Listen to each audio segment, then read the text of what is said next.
کیونکہ اللہ کے بندو توحید کے بغیر گزارا نہیں. اللہ پاک کا فرمان ہے وَمَن يَكْفُرْ بِالْإِيمَانِ فَقَدْ حَبِطَ عَمَلُهُ. جو شخص ایمان کا انکار کر بیٹھے اس کے سارے عمل برباد ہیں. اور ایمان کیا ہے؟ ایمان میں سر فہرست اللہ تعالیٰ پر ایمان لانا ہے. الایمان ان تؤمن باللہ. بلکہ نبی علیہ السلام سے پوچھا گیا، صحیح بخاری کی حدیث ہے، ای العمل افضل یا رسول اللہ، کہ یا رسول اللہ صلی اللہ علیہ وسلم سب سے افضل عمل کون سا ہے؟ تو رسول کریم صلی اللہ علیہ وسلم نے ارشاد فرمایا ایمان باللہ، اللہ پر ایمان لانا سب سے افضل عمل. اس سے یہ بات بھی سمجھیے کہ ایمان کو عمل کہا گیا ہے بلکہ سب سے افضل عمل قرار دیا گیا ہے.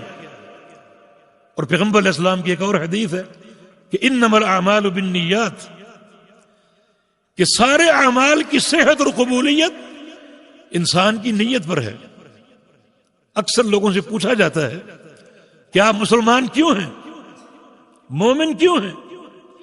ان کا جواب ہوتا ہے کیونکہ ہمارے باپ دادا مسلمان ہیں، ہمارا گھرانہ مومن ہے. یہ جواب غلط ہے.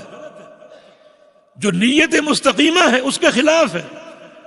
ایمان سب سے افضل عمل، اور یہ بیکار نیت یہاں نہیں چل سکے گی. ایمان پر عمل کرنا، ایمان کے تقاضوں کو پورا کرنا دین اسلام کی سب سے اہم بنیاد ہے. اور اگر اس کو آباء و اجداد کی پیروی پر ڈال دیا جائے تو یہ عمل بھی غلط ہے، نیت بھی غلط ہے. ہم مومن کیوں ہیں، مسلمان کیوں ہیں؟ اس لیے کہ ایمان لانا، اسلام قبول کرنا اللہ کا آرڈر، میرے پروردگار کا امر ہے جس کی تعمیل کرنا ضروری. تو اکثر لوگ اپنے مسلمان ہونے کی مقصدیت ہی میں خطا کے مرتکب ہیں اور ہر عمل میں اپنی برادری اور آباء اجداد کی پیروی کو ترجیح دیتے ہیں. اس کتاب میں آپ پڑھیں گے کہ یہ گوشہ بھی شرک ہے. سچی توحید کا فہم حاصل کیجیے. پیارے پیغمبر محمد رسول اللہ صلی اللہ علیہ وسلم، ان کا ایک تعارف آپ کے صحابی جناب عبداللہ بن مسعود رضی اللہ عنہ کراتے ہیں. اور میں سمجھتا ہوں کہ پیغمبر علیہ السلام کی اتباع میں یہ ایک ہی حدیث کافی اور بڑی اہم ہے.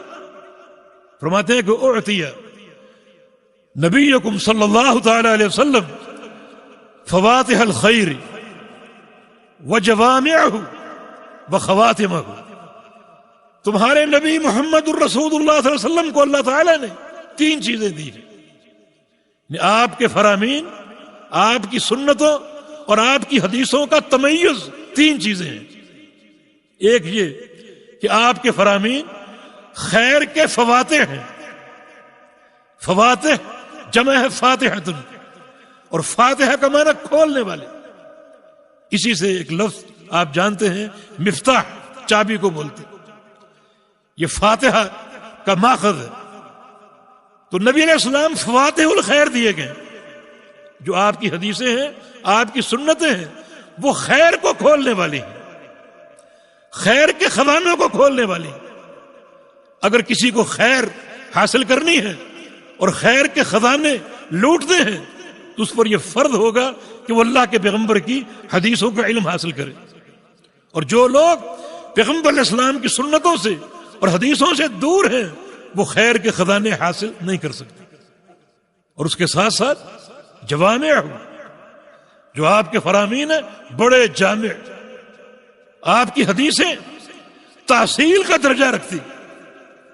بعض ایسے فرامین ہیں ایک ہی حدیث ایسا منہج کو کھولتی ہے اور 2 ٹوک طریقے سے کہ دوسری کوئی گنجائش ہی نہیں بچتی. میں ایک مثال آپ کو دیتا ہوں. نبی علیہ السلام کا فرمان صحیح مسلم میں، من عمل عملا لیس علیہ امرنا فہو رد. یہ حدیث 2 ٹوک تحصیل کلمۃ الفصل ہے یہ، اور پتھر پر لکیر ہے.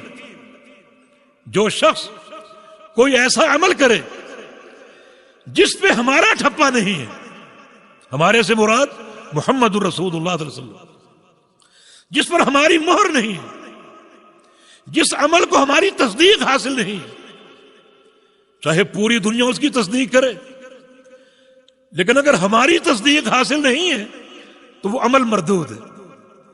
یہ قول فصل ہے، کوئی بھی ہو، کوئی قید نہیں، وہ عربی ہو، عجمی ہو، گورا ہو، کالا ہو، مشرق کا ہو، مغرب کا ہو، مرد ہو یا عورت ہو، آجر ہو، تاجر ہو، مستاجر ہو، کوئی بھی ہو، کوئی ایسا عمل کر لے جس پہ ہمارا ٹھپا نہیں ہے، وہ عمل کچھ بھی ہو، حج ہو، عمرہ ہو، زکوٰۃ ہو، جہاد ہو، اگر وہ طریقہ ہمارا اختیار نہیں کر رہا تو اس کا وہ عمل مردود ہے۔